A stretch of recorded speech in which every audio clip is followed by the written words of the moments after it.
After election sa Mayo, May 12 po yan di ba? Ang topic at pag-uusapan na impeachment. Kasi sa June 2, so more or less ay 3 linggo after election, 2 weeks after ng proclamation na kung sino mananalong mga bagong senador, magre-resume na ang patapos ng 19th Congress. Initially, tatalakayin na po ang proseso ng impeachment at article of impeachment laban kay Sara Duterte. Kaya ko po ito pinapalaala sa inyo dahil napakahalaga po mga kaibigan na ngayong eleksyon sa May 12, maglagay tayo ng mga magiging senador judge ng impeachment, article of impeachment against Sara Duterte. Huwag na muna natin isipin kung ano ang kailang magagawang panukalang batas. Ang ating isipin, ano ang kanilang magagawa at gagawin. Ang iboboto ba natin ay yung mga kandidatong hindi titingin, magiging bulag at bingi sa article of impeachment? O ang mga kandidato na aaralin, titingnan, papakinggan ang article of impeachment na ipipresenta ng mga prosecutor na mga membro ng Kongreso sa oras ng trial against Sara Duterte. Ang article of impeachment, betrayal of public trust ay napaka-sensitibong issue, napaka-sensitibong mga ebidensya tulad ng graft and corruption sa confidential at intelligence fund. Mahigit na 600 milyong piso ang perang pinag-usapan dyan. 5 beses nag-withdraw ng 4 na beses nag-withdraw ng tig 125 million pesos sa isang bangko dyan sa Shaw Boulevard, malapit sa opisina ng Office of the Vice President. 3 beses nag-withdraw ng 37 million sa isang bangko sa compound ng Department of Education noong panahon ni Sara Duterte. 50,000 pesos ang monthly na ibinibigay sa mga undersecretary, assistant secretary at matataas na opisyalis ng DepEd noong panahon yon.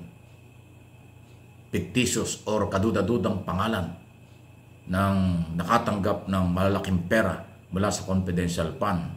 Yan po yung acknowledgement receipt ng grupo ni Mary Jane Piatos, Kokoy Villamin, Asim Suka, at kung ano-ano pang mga pangalan, may pampano pa. Ginawang isda, gulay, tao, at saka kung ano po ang nakatanggap ng pera. Yan po yan. Yung di umano ay bilyon-bilyong bank account ng mga Duterte na ebidensya rin yan sa article of impeachment. Pag-uutos at pagbabanta sa buhay ni Pangulong Marcos, First Lady at Speaker of the House, yan ay kasama sa article of impeachment. Basta 7 po, 7 article of impeachment. Nabigat. Kaya nga po, lagi kong pinapaalala kayong mga overseas Filipino workers na ongoing na yung absentee voting. Ang iboto niyong senador, ayun sa tingin ninyo ay kayang aralin, titingin sa mga ebidensya, haharapin ang pagiging senador judge pagdating ng oras ng trial na mangyayari ito officially sa 20 Congress na magsisimula ng July, August, September. Yan po yung trial laban kay Sara Duterte. Pag ang ibinoto nyo, yung ngayon pa lang ayaw na ng trial, ngayon pa lang acquittal na si Sara, ngayon pa lang garbage na sa kanilang ebidensya, yan ay pagtataksil sa ating mamamayang Pilipino na may-ari ng perang pinag-usapan.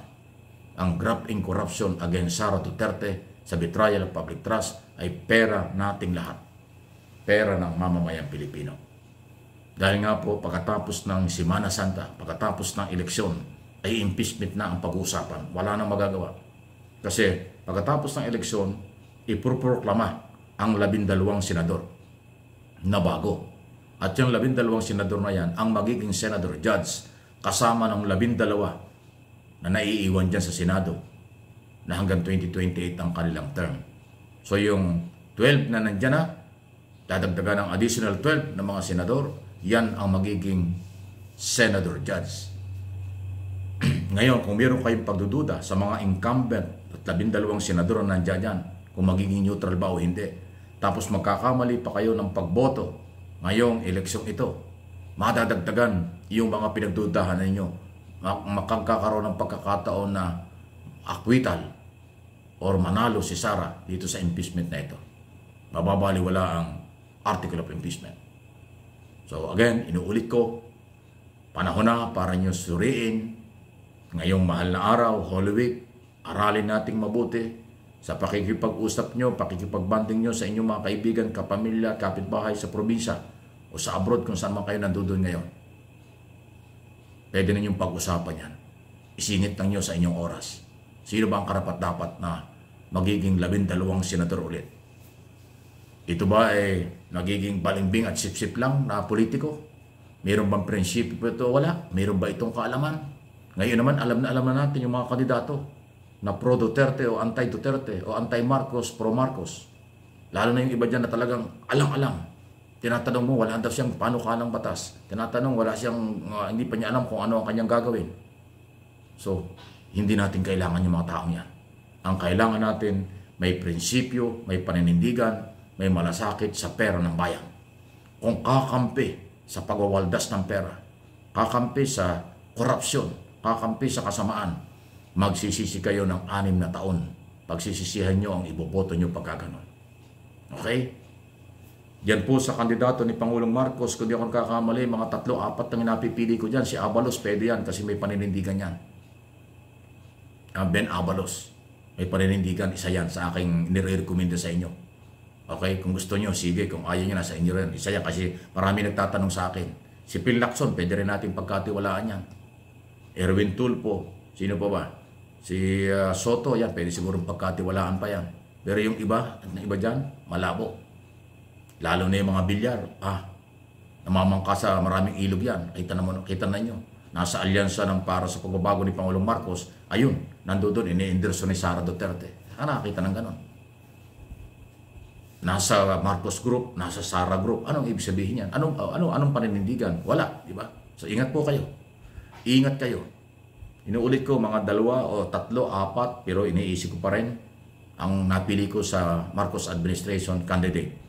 Ang kukunin ko yung galing sa mga kandidatong independent o anumang partidong pinanggagalingan sa palagay ko yung karapat-dapat.